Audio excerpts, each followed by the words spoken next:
the last night show. This is your host, Nathaniel Frederick. Nice to see you. Yeah.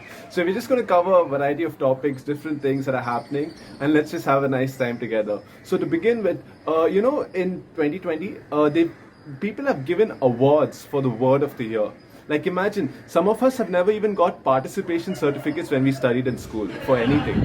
And here, a word is awarded word of the year. And in 2020, the Collins Dictionary awarded lockdown as word of the year. Like crazy. Imagine like the three contestants for word of the year are lame, loser, and lockdown. And the winner goes to lockdown. And then afterwards, lame is like, oh, I can't stand this. I didn't win. And someone's like, haha, that's because you're lame. Okay, yeah, I shouldn't have put the laughter so much. It wasn't that great a joke. I understand. And then loser comes, and loser's like, I never lose. I'm always a winner. You can never get me out. I always win, even otherwise. And that's so funny, right? Because that's exactly what's happening in the White House. It's like he loses, but he's not ready to get out. And they're trying so hard to get him out, even if they're like 5 days left. The only other country, like America tries so hard to get out Trump, the only other country that tries so hard to get out people, I think is Australia. Because they really struggled getting Vihara and Ashwina. They tried like so hard. It was like so difficult. And look at the scores. I mean, like amazing batting by Vihara. And Rahul Dravid also would have been amazed. The only thing is, I think they could have had another batsman in mind who would have done an equally good job. Kedar Jadhav. He actually would have done really well. Like, look at his scores. It's like so amazing. He would have fit in perfectly. And it's understandable because he has like that good a captain as well, who was equally good in his performance. Like, okay. I get it. A lot of Dhoni fans, I understand.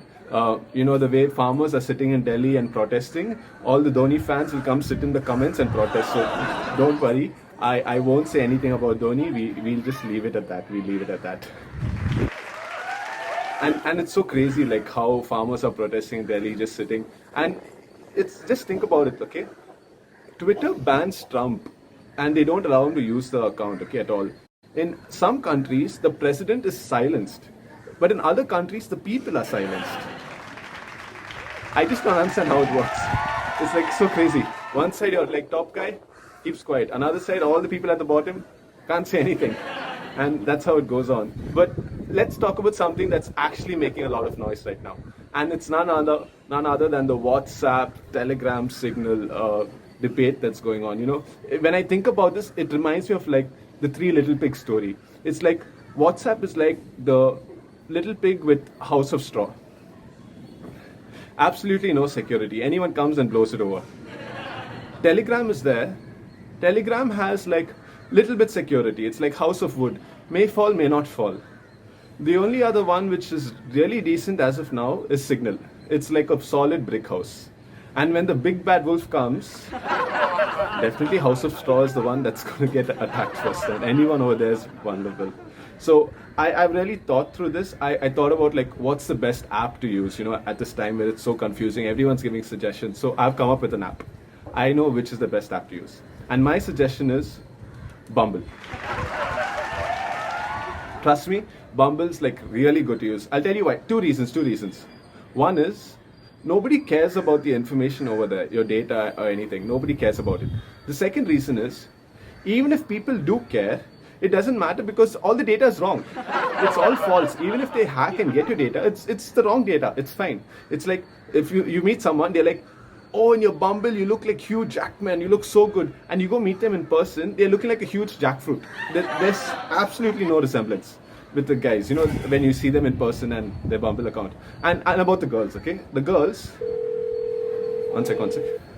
Hello? Yeah, I was going to make a joke about the girls. Oh, they'll call it feminism, Oh, even as you can't say anything. Oh, okay, makes sense. Yeah, a lot of my friends are feminists. Yeah, a lot of the girls. Yeah, I'll be careful. Yeah, I'll do that. The girls, yeah. Sorry. The girls are perfect. They are amazing. They are like crystal clear in their expression. No miscommunication at all. They're very clear on what they want. Their thought process is amazing. Girls are perfect. You never find anyone more perfect the girls. Yeah, my apologies. Sorry.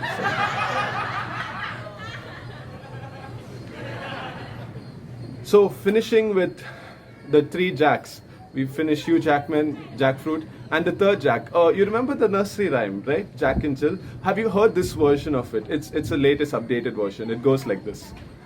Jack and Jill went up the hill to fetch a pail of water.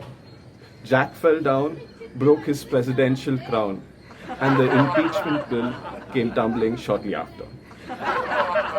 Yeah, that's the latest update of the nursery rhyme. Yeah.